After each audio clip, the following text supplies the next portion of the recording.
নমস্কার বন্ধুরা, আশা করি আপনারা সবাই ভালো আছেন।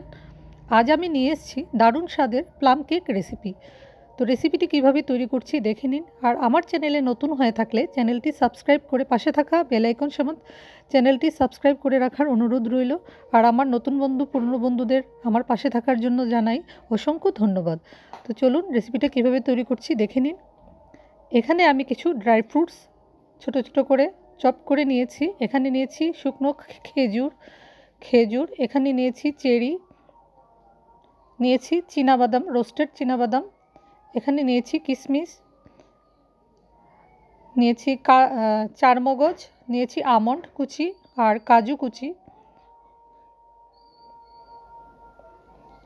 লাগছে এক বাটি চিনি।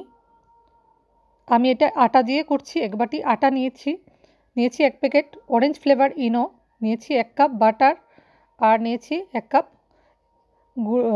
গরম দুধ, আর নিয়েছি এখানে 1 কাপ, বড় কাপে 1 কাপ অরেঞ্জ জুস, আর নিয়েছি বেকিং পাউডার।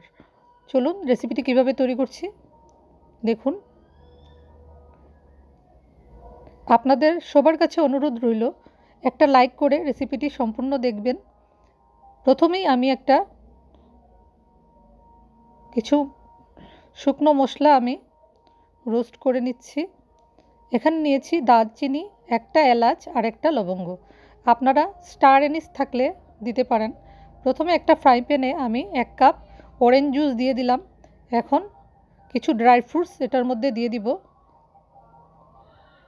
এটাকে কিছুক্ষণ আমি ভালো করে নাড়াচাড়া করে এই অরেঞ্জ জুসটা স্যুপ হওয়া পর্যন্ত আমি অপেক্ষা করব। দেখুন অরেঞ্জ জুসটা একদম শুকিয়ে গেছে,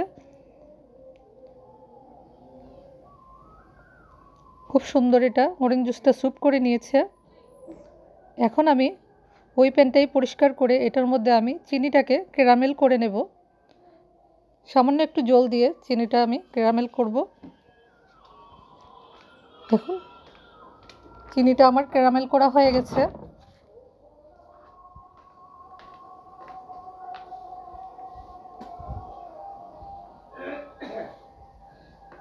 এখন আমি এই জলটা দিয়ে দিলাম।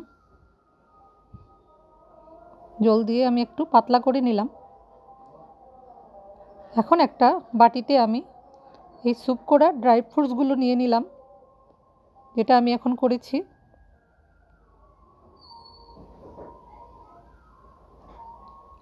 এখন দিয়ে দিলাম আটা, দিয়ে দিলাম 3 চামচ গুঁড়ো দুধ, সামান্য 1 চিমটি নুন, আর দিয়ে দিলাম এই রোস্টেড মশলাটা। ভালো করে আমি চেলে নেব। আপনাদের কাছে যে ড্রাই ফ্রুটস থাকবে হাতের কাছে সেটাই নেবেন। আমি যেগুলো দিলাম সেটাই দিতে লাগবে এমন কোনো কথা না। সবগুলো আমি একসাথে মিশিয়ে নিব। এখন গরম দুধটা, হালকা গরম দুধ নিয়েছি। এখানে ক্যারামেল করা চিনিটা আমি দিয়ে দিলাম। সুগার সিরাপটা দিয়ে আমি ভালো করে এটা মিক্স করে নিব।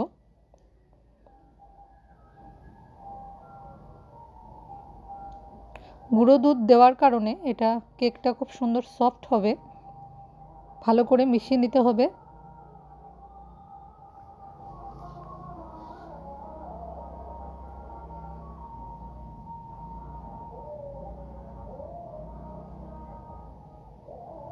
সবগুলো দেখুন মিশিয়ে নিয়েছি ভালো করে। আবারও একটু দুধ দিলাম।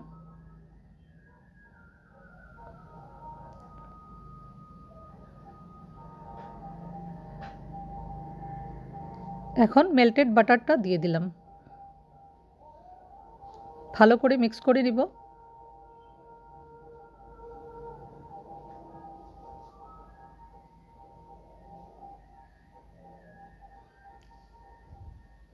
অন্যান্য কেকের তুলনায় এই কেকটা একটু অন্যরকম। দেখুন দিয়ে দিলাম 1 চামচ বেকিং পাউডার, আর আমি অরেঞ্জ ফ্লেভার ইনোটা দিয়ে দিলাম। এখন এটাকে অ্যাক্টিভেট করার জন্য আমি দিয়ে দিলাম 1 চামচ ভিনিগার। ভালো করে মিক্স করে নিব। এখন আমি একটা বাটিতে একটা কাগজে আমি বাটার ব্রাশ করে নিয়েছি আগে থেকেই। এখন মিশ্রণটা ঢেলে দিলাম, একটু ট্যাপ করে নেব।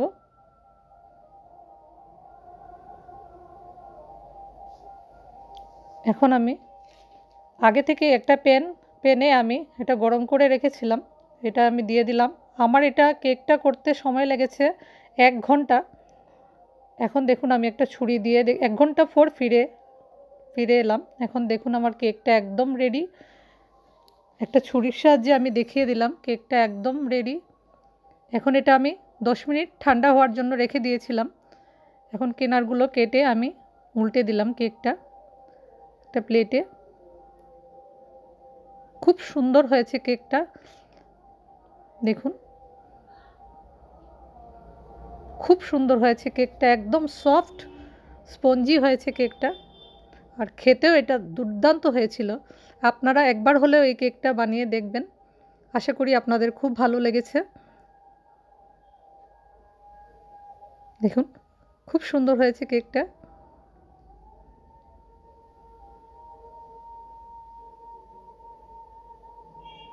এখন আমি কেটেও দেখাবো আপনাদের।